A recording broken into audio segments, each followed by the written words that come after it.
Bonjour à tous et bon après-midi. Merci d'assister à notre webinaire donc d'une demi-heure sur un sujet très intéressant, Startups, maîtriser vos marques, nom de domaine, droit d'auteur, logiciel.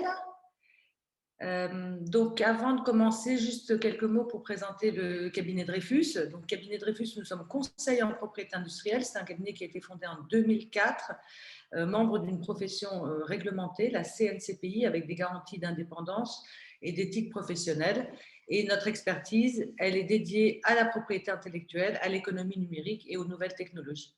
Donc, notre ADN, c'est vous protéger autant dans le monde réel que dans le monde virtuel. Nos compétences, elles sont transverses. On a à la fois des compétences juridiques, mais aussi des compétences techniques. On a des ingénieurs au cabinet.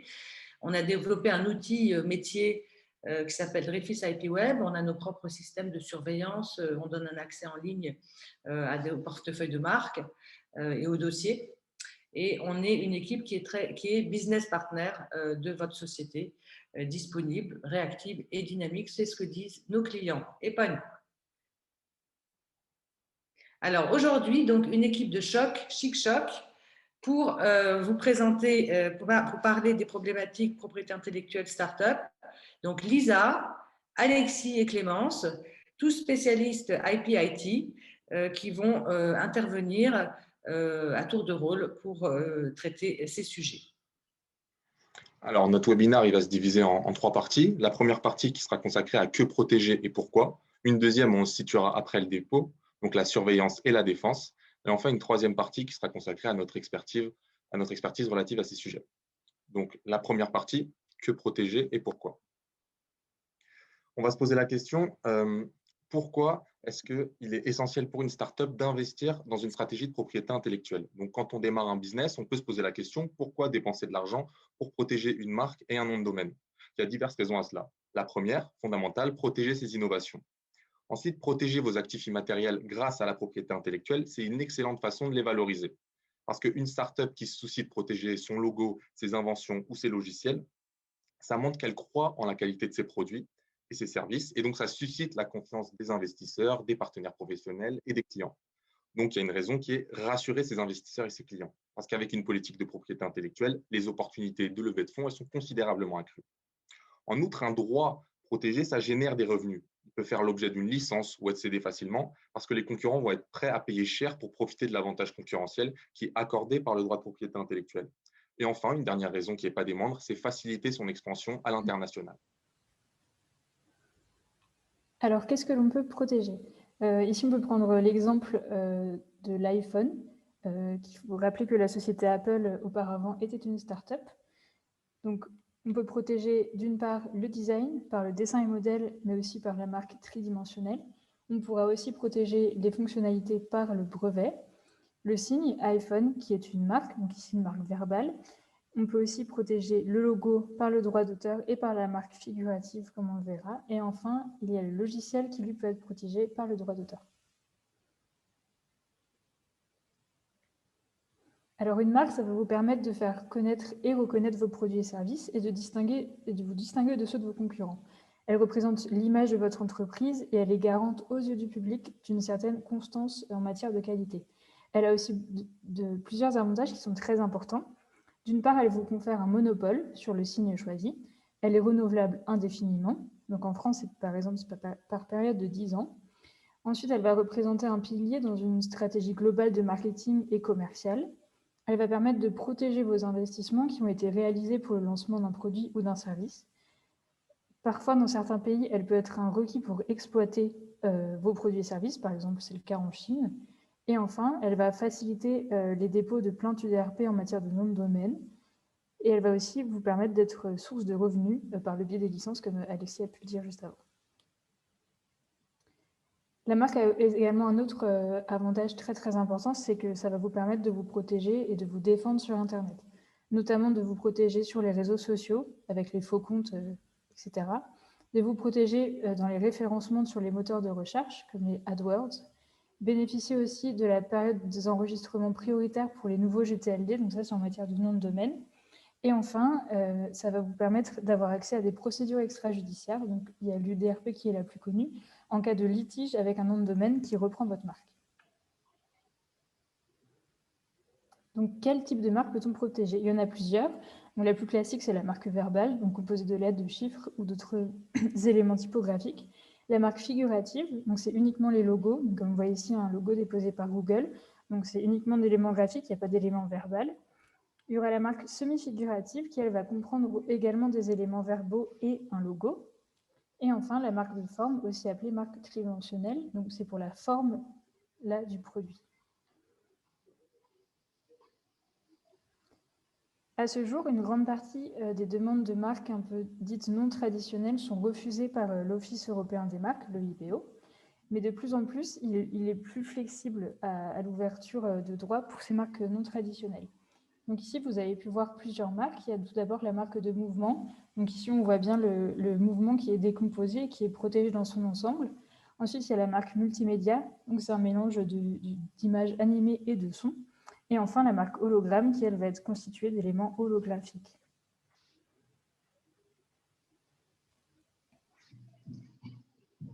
À côté de la marque, il y a aussi la protection par le biais des dessins et modèles.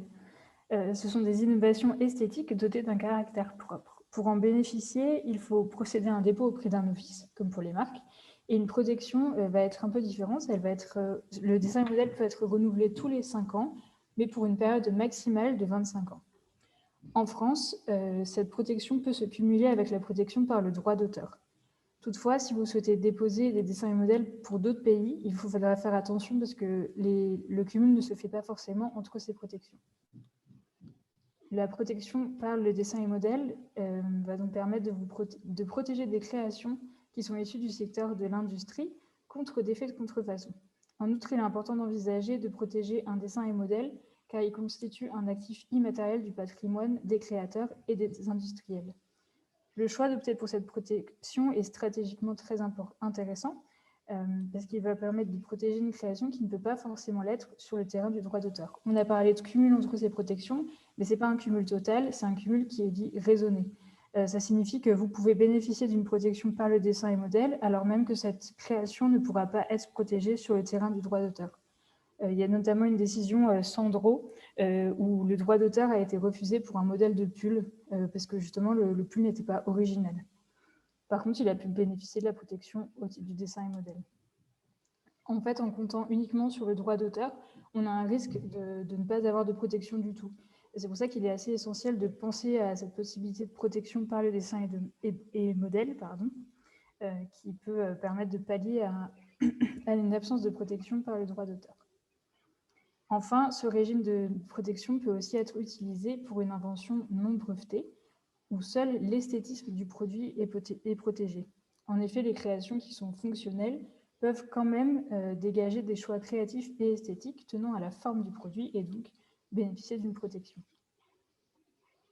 Donc la stratégie à adopter pour les startups, ça va être la suivante. Ça va être de déposer les marques, les dessins et modèles dès la jeunesse du projet pour éviter vraiment tout risque de divulgation ou de dépôt frauduleux.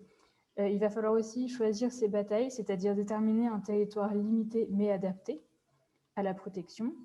Il faudra penser global et digital avec les noms de domaine dès le départ pour éviter des réservations frauduleuses là encore.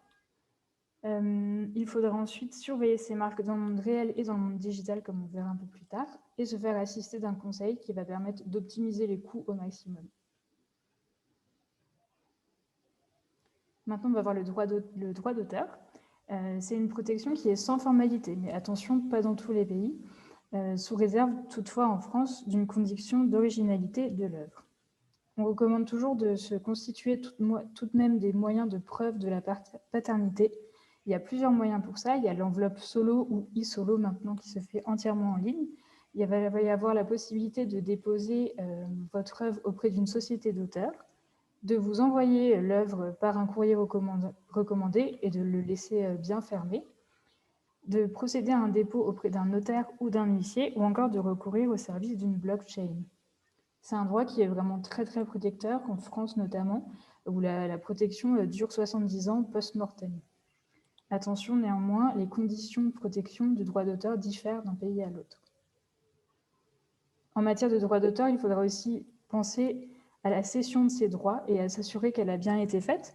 On recommande toujours de faire des contrats de cession avec les prestataires qui font les logos, les campagnes marketing ou la publicité, afin de s'assurer de la cession des droits. Il faudra aussi veiller aux dispositions des conventions de stage, donc avec les stagiaires, et des contrats de travail avec les salariés. Et une dernière chose très très importante, c'est de lister de manière exhaustive les droits qui sont cédés. En fait, on a eu le cas à de nombreuses reprises de droits qui n'ont pas été spécifiés dans le contrat d'édition ou dans un contrat de cession, et du coup qui n'ont pas pu être, qui ont été annulés. Le logiciel, et néanmoins, il y a un cas assez particulier qui sont que les droits sont dévolus automatiquement à l'employeur, sauf stipulation contraire. Nous allons maintenant évoquer la question du droit de brevet. Donc, pourquoi parier sur un brevet lorsqu'on est une start-up?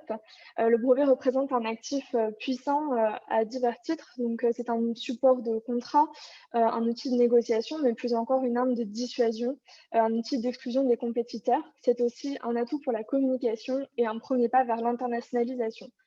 Breveter ces solutions, ça tout simplement permet d'envoyer le bon message à de potentiels investisseurs lorsqu'on souhaite effectuer une levée de fonds, par exemple, parce que ça va rassurer les futurs partenaires sur le mérite de la technologie et, in fine, sur la crédibilité de la start-up.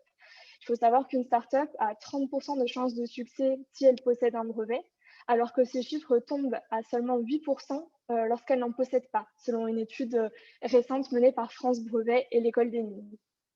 Cela nous amène donc à évoquer les aides au brevet pour les startups, puisque breveter sa solution n'est souvent pas une priorité aux yeux des entrepreneurs, tout simplement parce que ça engendre des coûts, et pourtant les risques de ne pas le faire sont considérables.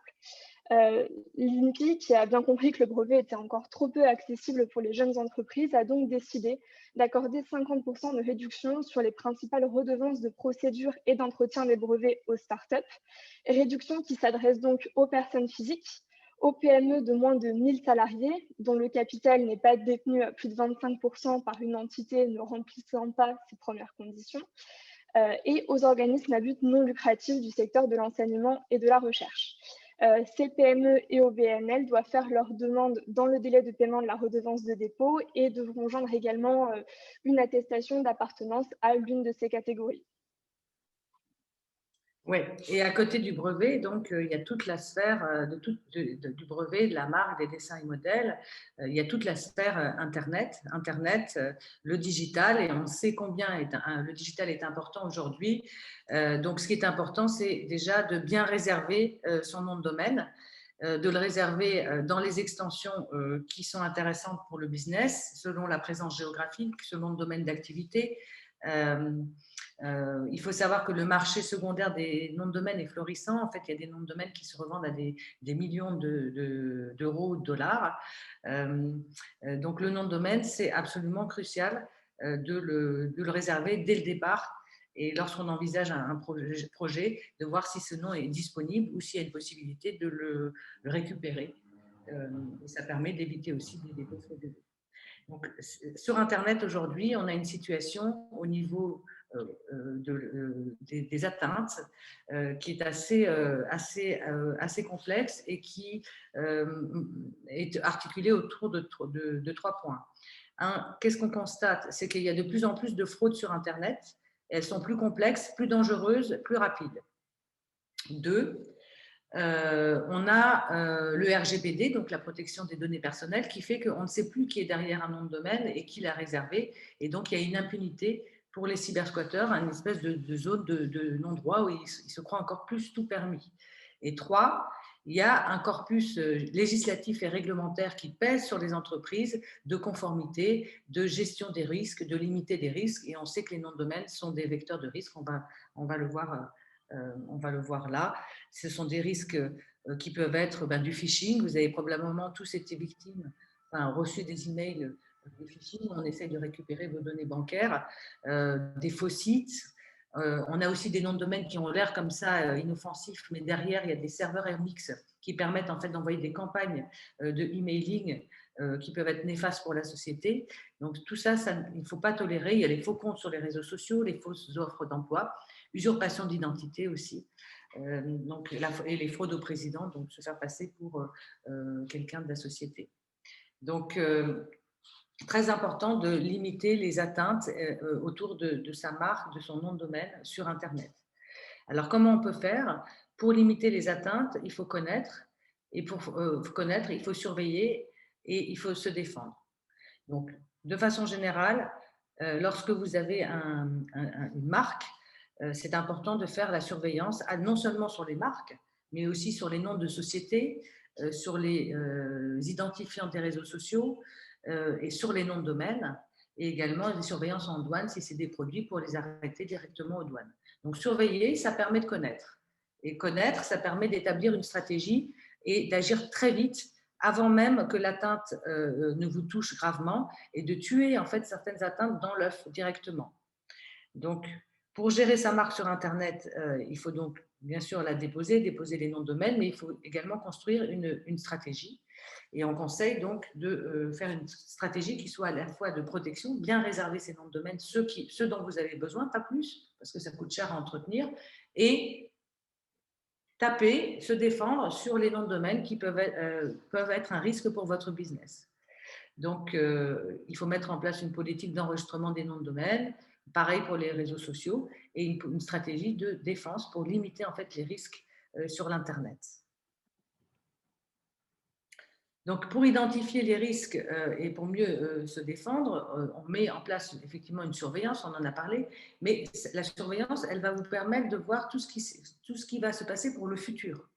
Pour le passé, on conseille de faire une recherche d'antériorité, que ce soit sur les marques, les noms de domaine, au moins les noms de société, pour voir avoir une photographie de l'existant à date et voir s'il y a des atteintes possibles et établir une stratégie pour libérer le signe et le consolider. Donc, on a dit donc, dans le paradigme sur les noms de domaine qu'il y a de plus en plus de contraintes sur les entreprises. On ne va pas rentrer dans les détails, mais on peut penser à la LCEN, donc aux dispositions sur la protection des données personnelles, le RGPD, la directive Nice, la loi Sapin 2, la loi Vigilance de 2017, et également, on en entend beaucoup parler dans la presse aussi, la lutte contre la haine. Donc, une stratégie, en fait, en matière de nom de domaine, elle doit prendre en compte deux choses. Elle doit prendre en compte comment je gère mon risque et comment je le limite, parce qu'on ne peut pas taper sur tout, et elle doit prendre en compte les pertes business. Donc, sur les pertes business, elles sont extrêmement importantes sur Internet. Je pense que beaucoup d'entre vous en ont conscience, mais si on regarde les statistiques, 7,4% des ventes, 7,8% des consommateurs n'achètent plus sur une marque lorsqu'ils ont été trompés parce qu'ils sont allés sur un faux site. Et presque 33% vont se détourner de la marque pour chercher des alternatives par perte de confiance. Et plus de 20% vont communiquer sur les réseaux sociaux de façon négative sur la marque. Donc, il y a un vrai risque pour le titulaire de la marque à perdre des clients, mais aussi à une perte d'image en ne défendant pas ses noms de domaine. Donc, se défendre sur les noms de domaine, on va avoir une stratégie. La stratégie, elle ne va pas être la même sur les noms de domaine et sur les réseaux sociaux. Sur les réseaux sociaux, on va éviter, on a vraiment un risque de bad buzz, donc de retour de bâton, parce qu'on va agir et finalement, on va avoir un retour des internautes sur les réseaux sociaux négatifs. Donc, il faut toujours peser le pour, le contre d'une action, et une action ne peut pas être menée de façon hâtive. Il faut vraiment voir quelles peuvent être les conséquences d'une action en termes d'image. Donc protéger, comme on a dit, protéger et se défendre, c'est également une question de conformité. Conformité, c'est-à-dire on sait qu'on a ce sont les actions proactives, donc qui visent à organiser et à mettre en œuvre les procédures et les moyens nécessaires au respect de la réglementation pour l'entreprise. Donc, ça permet de donner une bonne image de la société, une bonne image des produits, des services, et ça permet d'évaluer les risques en faisant une cartographie des risques qui inclut tous les risques de conformité, mais aussi la propriété intellectuelle.